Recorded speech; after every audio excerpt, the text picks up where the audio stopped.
네, 여러분 안녕하십니까? 자유한국당이 임종석 비서실장, 조국 민정수석, 박형철 반부패 비서관을 직무유기, 직권남용 이런 혐의로 고발을 했습니다. 지난 정권에서 비서실장과 여러 수석들이 당했던 일들이 불과 2년 만에 고스란히 되풀이되는 게 아닌가 하는 생각에 소름이 돋습니다. 지난 정권에서 김기춘 비서실장, 안종범 정책조정수석, 조윤선 정무수석, 우병우 민정수석 이런 사람들도 대개 직권남용 그리고 직무유기의 혐의를 뒤집었었습니다.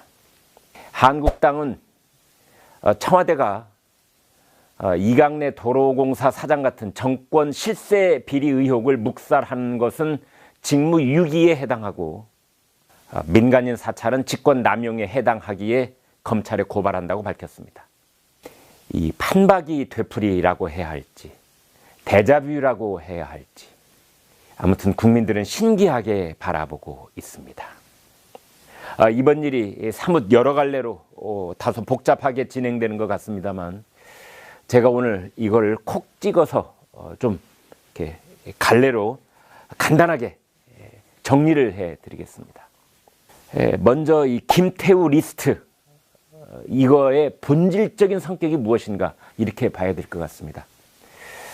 첫 번째는 앞선 정권의 인사들을 찍어내기에 본질적인 성격이 하나 있다 이렇게 봐야 됩니다. 이번에 한국당이 공개한 이 김태우 리스트 100건 그 내용을 살펴보면은 이명박 박근혜 정권 당시에 임명된 공공기관장이 표적 1호로 되어 있습니다.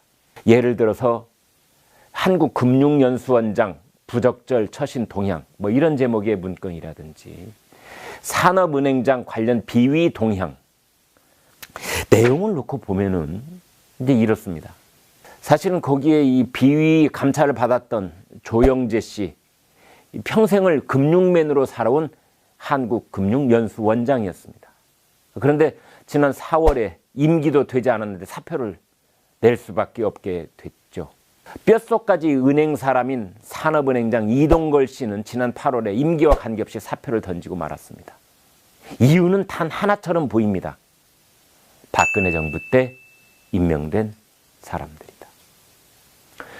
지난해 7월이죠. 김태우 수사관의 보고서에는 김학송 한국도로공사 사장도 등장을 합니다. 김학송 씨 역시 임기를 5개월 남겨두고 사표를 내지 않을 수 없었는데요. 작년 7월에 김태우 수사관이 밝힌 이 보고서 내용을 보면은 김학송 사장이 하청 일감을 몰아주기를 했다 해서 비위 의혹 보고서가 작성이 됐다는 것입니다. 김학송 사장은 보고서 제출 이틀 뒤에 사표를 던졌습니다. 어떻게 보면 이 전광석화처럼 일사천리로 일이 진행됐던 셈이죠. 김학송 전 사장에 대한 비위 보고서는 그야말로 전광석화처럼 신속하게 처리를 했는데 민주당 원내대표 출신인 이강래 도로공사 사장은 보고서를 제출받고도 2달 가까이 이 검증 작업 같은 후속 조치를 취하지 않았다고 김태우 수사관은 말하고 있습니다. 이강래 사장 역시도 이 특정 업체의 커피 기계나 원두를 납품할 수 있도록 일감 몰아주기를 했다는 의혹을 받고 있는데 이번에는 윗선에서 이런 반구 말이 없었다는 것이죠. 김태우 수사관은 김학송 사장 비위 의혹을 올리자 상관한테 칭찬도 받았다 이렇게 말하고 있습니다. 친문 인사들과 대선 공신들에게 공공기관장 감투 하나씩 나눠주기 위해서 앞선 정부 인사들 비위를 찾아내서 내쫓아야 했다. 이런 설명입니다. 표적 감찰에 걸리면 당해낼 공공기관장이 없었던 셈이기도 합니다. 또 하나 이번 김태우 리스트에 본질이 있습니다. 그 일의 흐름을 보면은 이른바 꼬리 자르기 이 흔적이 자꾸만 보입니다. 박형철 반부패 비서관은 이렇게 해명을 했죠.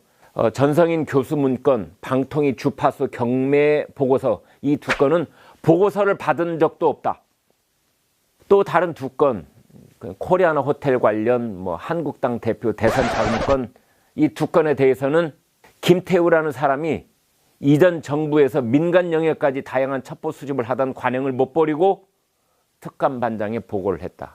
또 이렇게 해명을 했습니다.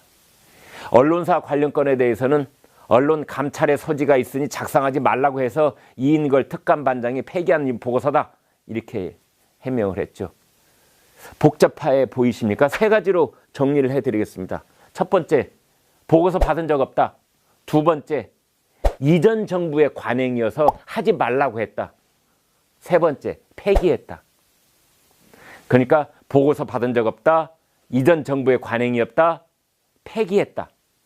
이전 정부의 탓을 하는, 지난 정권 탓을 하는 일은 다른 일이 터졌을 때하고 대응 방식이 아주 비슷합니다.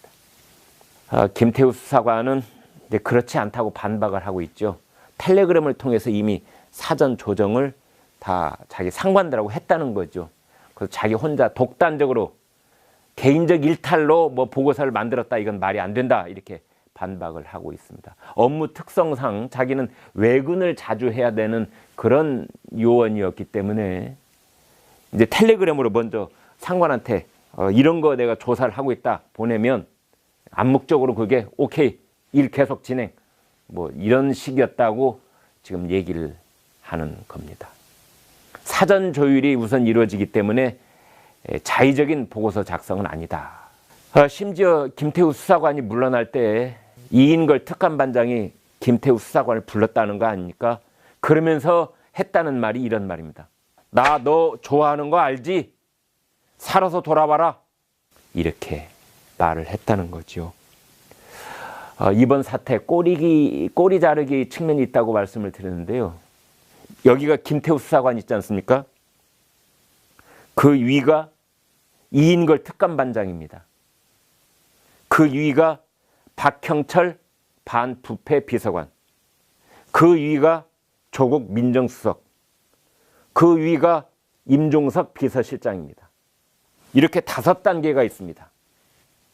그런데 현재까지 드러나는 걸 보면 맨 밑에 김태우 수사관 쫓겨났죠? 그 바로 위에 이인걸 특감반장 사표 수리됐습니다.